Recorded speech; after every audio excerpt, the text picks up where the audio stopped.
Hello guys, welcome back to the channel. Bob here, and today we're carrying on our Lord of the Rings Online sort of sightseeing tour, I guess. You know, my little hobbit here is following the Fellowship, and we're visiting all the areas that they did, just to get a feel to see how things sort of match up and what changes have been made. I've just entered the Old Forest. I've come back a bit from the last video. At the end of the last video, I actually reached the Bonfire Glade, but I've come back so we can do the Old Forest all in one go. This is the gate that Merry's got the key for. He lets them in. The gate's permanently open at the moment, and there's a little bounder outside guarding the gate, and there's Tolly Brockhouse, and over there you've got this is Buckland. So yeah, so the hobbits enter the Old Forest. Now before we carry on with the journey, what I'd like to do is just talk a little bit about the Old Forest in general in the book, and also in the game. Now the Old Forest in the game is one of the areas I was probably most disappointed with when I came here.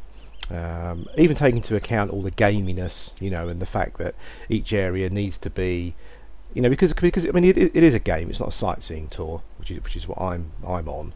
It is a game, and I do understand that things have to be changed so that it's interesting to play. You know, you can't just have an area really that's described exactly as it is in the book, because they're generally, apart from sort of travelling around, there isn't too much to do. But one of the problems I had with the Old Forest, sort of reading the chapter from the book and comparing it to the game, is it's just not oppressive enough. You know, in the book you really get the impression that it is very, very oppressive, and obviously much bigger as well, I think, than it is in the game. But again, that's not too much of a problem. But it was just the fact that it just didn't feel very oppressive. You know, certainly not as much as it does in the book. Difficult to say why. I mean, you know, when you sort of get into the forest, it is quite, as you can see, the visibility does go down, and it does get quite gloomy. But for some reason, it just didn't have that feel. And I think probably, I wonder if creating a forest atmosphere in a game is just one of those really, really hard things to do, because I very rarely, it's a bit of a bugbear of mine, but I very rarely play a game where a forest sort of really feels like a forest. You know, I think it's very, very rare that happens. They just don't seem to get the atmosphere right. But saying that, I mean, sort of talking about another MMO, we go right back to the original EverQuest game. I can't remember what the name of the forest was, but the forest where the Wood Elves start, and the High Elves. I don't know if it was Feydark or Greater Feydark or something. That seemed to have the atmosphere. You know, I think it was a combination of visuals, though they were quite basic. The visibility was quite poor, so it's quite oppressive. But also the sound effects as well, I think that added to it to make it feel quite atmospheric. Whereas, you know, with the Old Forest, I just didn't quite feel it, and you know, and I'm still not. I'm not bitching. I understand that it's very, very difficult to get these things right, and obviously, you know, Tolkien's words are very descriptive, so you know, you kind of want to hiding for nothing really. But yeah, I was kind of a bit disappointed. What I'd like to have seen them done personally with it is I would like to have seen them made it an instance, in a sense that you zone into it, because in the book I think it's Merry mentions that the paths often change, you know, so the layout of the forest is never the same. Now I have to say, I mean, I haven't read anything about it and I don't know, but every time I've come to the Old Forest here, it's pretty much all the same. The map doesn't change. So I think it would have been just a good area, because, you know, as we know, anyone who reads Tolkien's works will know that sort of, you know, every part of Middle Earth is really, really rich, and it's got loads of detail in it. But there are certain areas, I think maybe, I think the problem with developers with regards to MMOs is that they all get caught in doing the same thing. You know, no one sort of is. Everyone's scared to do something a bit different to see what happens. But that's not just a fault of turbines. I think everyone's following that problem. And again, so really the Old Forest is just another area where you run into. It's always the same when it shouldn't be, and it's kind of just another forest, really. As I said, I didn't really. I'm not really feeling it as the Old Forest. But yes, I mean, as I was saying, I think it would have been quite good if maybe if it was an instance, not an instance in the sense that, you know, it was a sort of a dungeon you had to crawl through to get somewhere. But what they could have done was maybe had a few different maps. Obviously, I know that, you know, it's all about resources and things.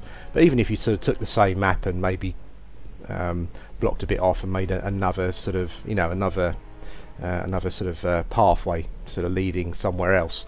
That might have been quite good. So every time you zone in and it loads the map, there's a few different maps, and you know, you get a random one, so it always feels a bit different.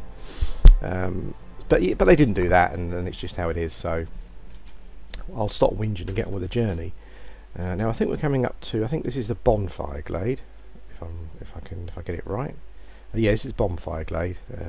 As I probably mentioned in the last video, Bonfire Glade is where apparently some of the trees, a load of trees, went and plonked themselves near the hedge where we just came in, and sort of started leaning over the hedge, and a load of hobbits come in and chopped a load of the trees down and had a big bonfire here to get rid of them, essentially.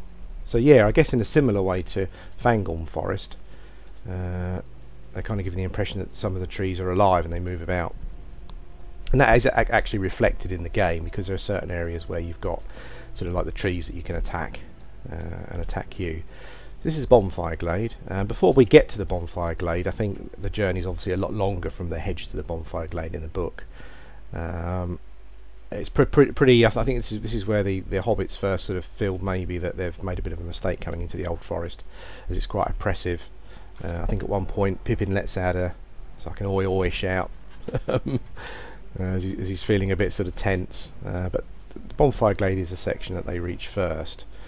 And I think what as I said, we're trying to follow the way the hobbits went. Now I don't believe they went that way to the south, so we're going to carry on going east, because I believe the next section they come to, again, there's a lot more sort of doom and gloom and oppressiveness, and the forest really closes in on them. And I have to say, I don't feel like that at all. You know, when you come in here on level, I think the only thing that you kind of worry about so much are the creatures, really. You know, because obviously if you're their level, around their level, they'll attack you. I'm not quite sure what I would have liked, really. Maybe they could have done the maybe there could have been some more going on, sort of atmospheric sounds, little spot effects. Maybe the visibility could have been even sort of lower. You know, that may have helped the feeling of oppressiveness. But yeah, so, and I think at one point through from this part of the journey, I don't know if it's Merry or one of the hobbits sings a little song, which doesn't seem to go down too well with the trees, and they seem to sort of crowd around and become even more oppressive. But let's carry on through here. Now the next section, the next part they come to, I think the game calls it Bald Hill. Now the book doesn't specifically name it as Bald Hill. They just call it a Bald Hill, essentially. And this is where they reach next. Now it's interesting because I mean, obviously Doderic Brandybuck wasn't on the hill, but there you go. Now it's interesting because again, a bit of an issue that I have is that the section from the Bonfire Glade to the hill is very, very oppressive, very gloomy and dark, and it says in the book that, you know, they come out into the open and they see the hill before them, and they climb up the hill, and they didn't realise the sun was out and the sun's shining on the hill and everything's really nice and whatnot, and that transition doesn't really happen from there to here. I think, as you can see, I mean, there's a line of shadow there with the trees, and you come out and it's a bit brighter. But I think it would have been quite nice if they'd have got rid of all of this this grey, murky colour here, so you really felt like you'd come out into the sunlight, you know, and everything was good again. But they get to the top of the hill, and I think they stop to have a bit of a lunch, and then carry on sort of back down. There's some sort of some things sticking on the tree here. I think you get tree sap from them for some quest, I can't remember. But they carry on down the other side of the hill after their lunch, if I can sort of find the right way out. And carry on with the journey. Now at this point, the forest starts and leads them to the south, because the Withywindle area, where the river is, they want to avoid that, but they can't find any way through. So the forest sort of leads them sort of south and east, I think they say in the book. I think here it's leading me to the south. Let's just have a check. Yeah. And essentially they've got no way. I think they try and set off to the north to get back onto the road, but the forest keeps pushing them south. And I think after much scrabbling around in ditches and brambles and whatnot, they end up coming to the Withywindle. the river down here. Merry knows the forest more, sort of better than anyone, really, I think, out of the hobbits, and he's a bit dismayed to find that they've actually made it to the Withywindle completely the wrong way. Essentially, you know, the completely opposite way to what they wanted to go, but the forest led them here, and we'll find out shortly why that is. Now, again, another bit here where I think when they reach this section, I think again it's quite open and it's quite sunny and quite hot, and also I think there's a path that they follow along this side of along the side of the river that they're on, which I think is this side here, this this sort of west side. But there isn't much of a path really. It's difficult to say where they come out at the river, but there isn't a path following along the river, which is what is mentioned in the book. I'm not sure why. Again, I mean, it seems quite a simple thing to get right. Just create a little path leading along the river, make it a bit more sunny, you know, because I think it was supposed to be. Until we get up to Old Man Willow. Now, I don't think Old Man Willow was as impressive as this in the book. But what happens is they follow the path.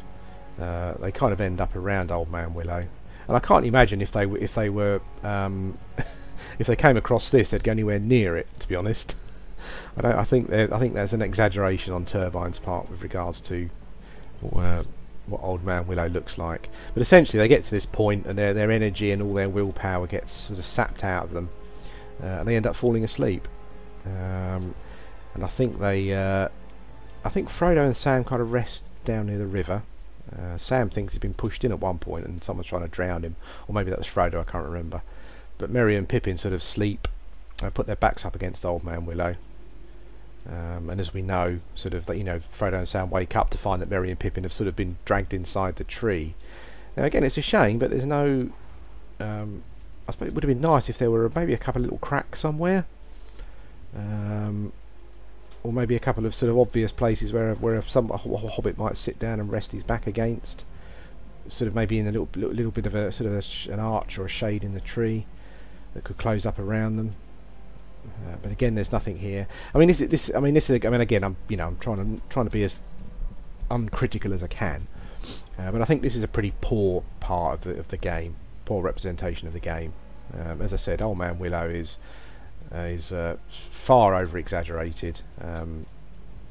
The area just isn't right, and yeah, and the tree itself, well, I don't know, it's big, but you know, not too impressed. And there's no feeling of sort of atmosphere or oppression again, I don't think. So again, it's a shame, but what can you do? And then obviously, you know, Frodo and Sam wake up. They find out that Merry and Pippin are stuck in the tree.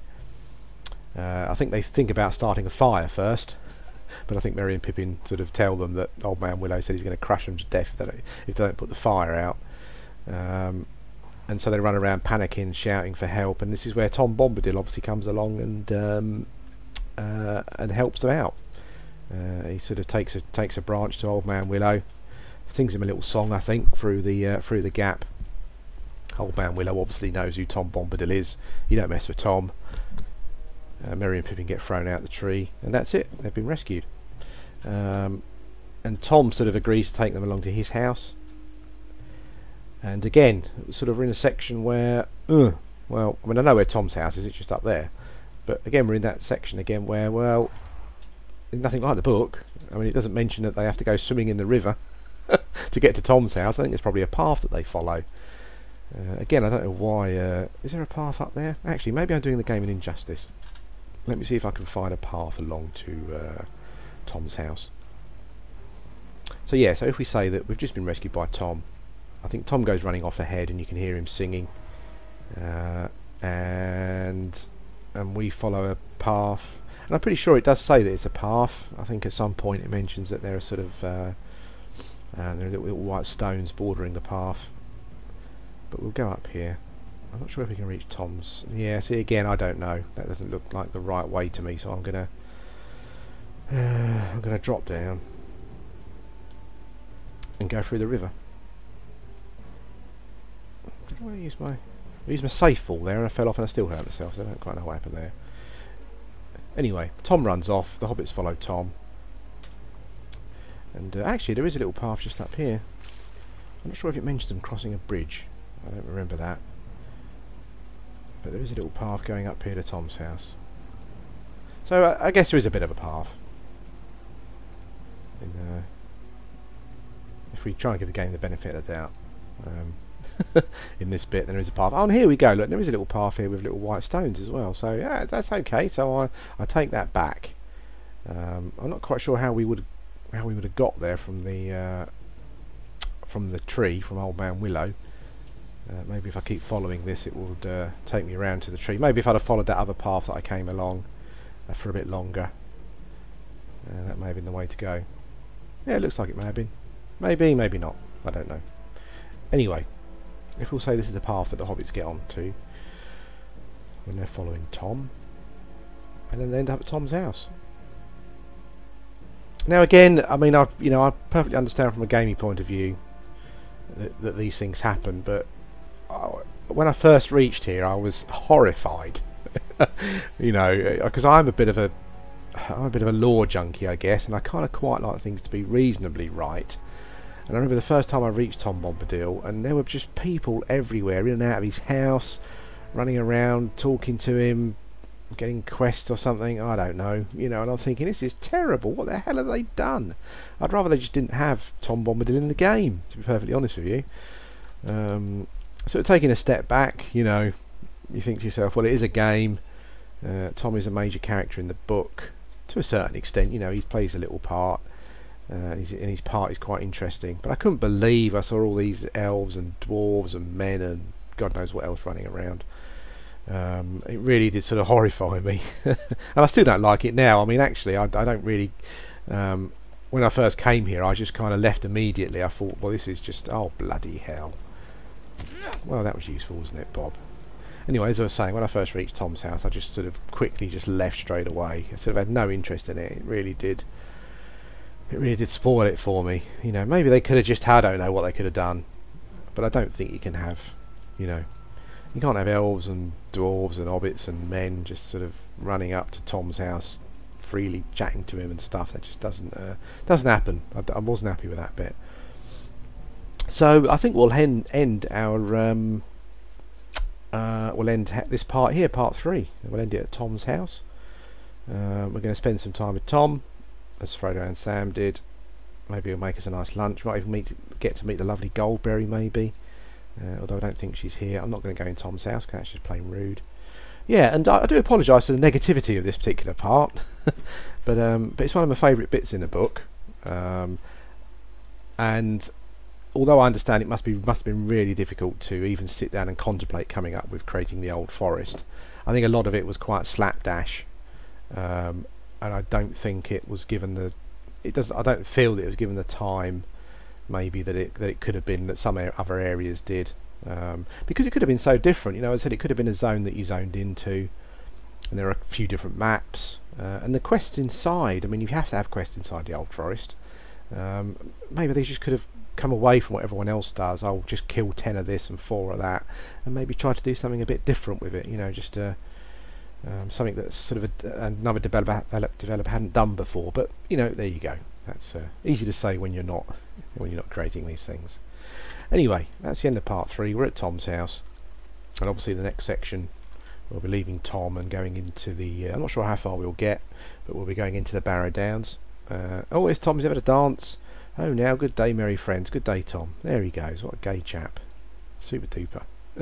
Anyway, guys, that's it. That's the end of part 3. Hope you enjoyed it, and I hope it wasn't too negative. I understand that probably a lot of people will say, well, what you're moaning about, it's a game, that's kind of how it is. And I do agree with you to a certain extent, but I just thought I'd give my opinions. Anyway, as I said, thanks for watching, and I'll speak to you again soon.